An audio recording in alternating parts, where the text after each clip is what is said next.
Hello, everyone. Rhino here with another trending thread from DISboards.com. Today's thread can be found on the Disney Cruise Line forum and is titled, "Hey Disney, while not sailing, would you please?" And that please is in all capital letters. So this thread was started by poster JTNTX34, who says, "I was thinking of things Disney could do while they are waiting for passengers to board their ships.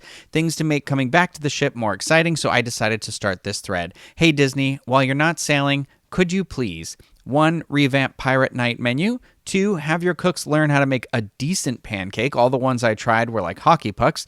Number 3. Make more different types of food available on a lighter side menu. Specialize them more for the themed restaurants. Clearly, I am food obsessed, especially when it comes to cruising. What are your would you please items?" Now, the poster has said that the intention of this thread is supposed to be fun and lighthearted and really is not meant to provoke anyone. So before we dive in, yes, that was water humor. I have to say that on the Disney cruise that I did last year on the Disney Wonder, I actually really enjoyed the Pirate Night food. I ate at Tiana's place that night, and Tiana's place was actually my favorite of the restaurants on the Disney Wonder. So I don't know. I'm not agreeing with that one, but I'm not a cruise expert. I've really only done like one real Disney cruise in my time. So let me see what posters out there have to say on this topic. So first up, poster Spiders simply says, "Improve the website." Leslie Wake says, "Add more hammocks at Serenity Bay." Insureman says, "I would like to see some sort of engagement between DCL and Castaway Club members. Maybe some updates. Seems like we are in a void as far as communication goes. Some fun YouTube videos with DCL. Something. Anything." Disney Geek 401 said, 1. Improve the website, and this goes for all Disney websites. They are terrible. Number 2, vary the dinner menus more and change them every so often while keeping the staples. Number 3, revamp Castaway Club. Revamping Castaway Club comes up quite a bit, actually, inside of this thread, so I don't really know what's all involved with that, but people seem to want it changed a little bit, so that was pretty much unanimous in here, I feel like, but Snow White says, "Could we have the pirate ship returned, please? And as long as we're making a wish list, tours this time on the ship, maybe a photo opportunity." For those of you who might not know, one of the ships from the Pirates of the Caribbean films was docked at Castaway Cay, the Disney island, for some time. And actually, as I went through this thread, there was some pretty interesting information on what all happened with this pirate ship and kind of how it got there. So it started with poster Southern Pirate, who said the pirate ship was more than a movie prop. It had to be USCG approved to be used on the movie set, which meant it had to be seaworthy. At the end of the movie use, Disney was trying to figure out what to do with it. At one point, it was on the market, but no one wanted to buy it. During a meeting, it was brought up what to try next. It was here that Carl Holtz said that if nobody else wants the ship, he would take it. As president of DCL at the time, he got more than a few looks and jokes for adding it to the cruise line fleet. The Flying Dutchman was taken to Castaway Cay and stayed until it could no longer pass USCG inspections.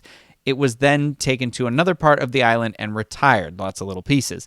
I would have liked to have seen the ship pulled offshore and sunk. Then it could have been a fishing reef, a site for a glass-bottom boat ride, or a scuba destination. I thought this was really cool information. I always assumed the ship had been moved and used in the other movies. I didn't know that it was actually like torn apart when it was no longer seaworthy. Now, I haven't done much cruising, like I said earlier in this video, but I really have to agree with poster Disney, who says, "I'd love for DCL to figure out a way to have something open 24 hours on the ships for those of us who are early risers or night owls. Personally, I'd love Funnel Vision to be 24 hours. No reason for it not to be, in my opinion.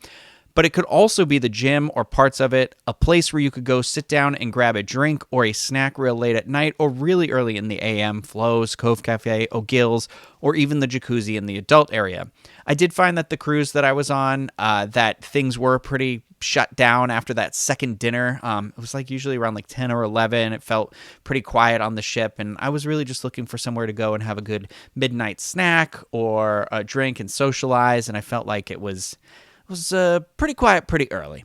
So I definitely agree with that. But that's just who I am. I need to always be eating 24 hours a day when I'm on vacation and in my regular life. So the Big Earn says, I'd like a cruise that spent back-to-back days at Castaway Cay where you arrive, spend the day, go back on board, spend the night in your room, and repeat the next day. I do know they have the double dip days where the ship pretty much stays at Castaway Cay, I think. I thought that's what it did. Maybe it goes away and comes back, but I know Pete has said that those trips are very, very popular. And once cruising starts happening again, maybe this is kind of how they do it and keep people contained. You know, I was saying that it would be cool if it was literally just a trip from Port Canaveral to Castaway Cay and back, and that people would probably just be thrilled to be able to get out of their house. And then that way you keep track of where everyone was and who everyone was around, and, you know, can keep everything contained if God forbid anybody got sick or anything. Poster Enthusiasm has a really good idea. Start a new experience that allows a very limited number of guests to be castaways for a night or more on Castaway Cay. A type of sweepstakes could work the same way folks win a stay overnight in Cinderella's castle. Now, I doubt they would do this as a sweepstakes, but I do think this is a really great upcharge moneymaker idea. I think they could take like the cabanas that are out there and maybe turn those into these really nice, chic, compressed living spaces where people could stay that 1 or 2 extra nights. And that might make Castaway Cay being the only destination in a cruise like that much more desirable, you know? But those are all the posts that kind of stood out to me in this thread so far, but this thread is just getting started and it's getting a lot of attention. So head over to DISboards.com, join in on that discussion. DISboards.com, one of the largest and liveliest Disney fan communities out there on the web. And when you are booking your next Disney Cruise Line vacation, please consider using Dreams Unlimited Travel. They are experts at helping you plan the next Disney vacation that you want to go on. And when you book with them, doesn't cost you anything extra. You help support the show, and we can keep making all this content that hopefully you really enjoy. And if you don't enjoy it, let me know either way. But if you did enjoy the video, thumbs up here, subscribe to the channel, leave some comments below, head over to disboards.com. That is going to do it for me today. I hope you all have an amazing day. Thank you, everyone. Bye.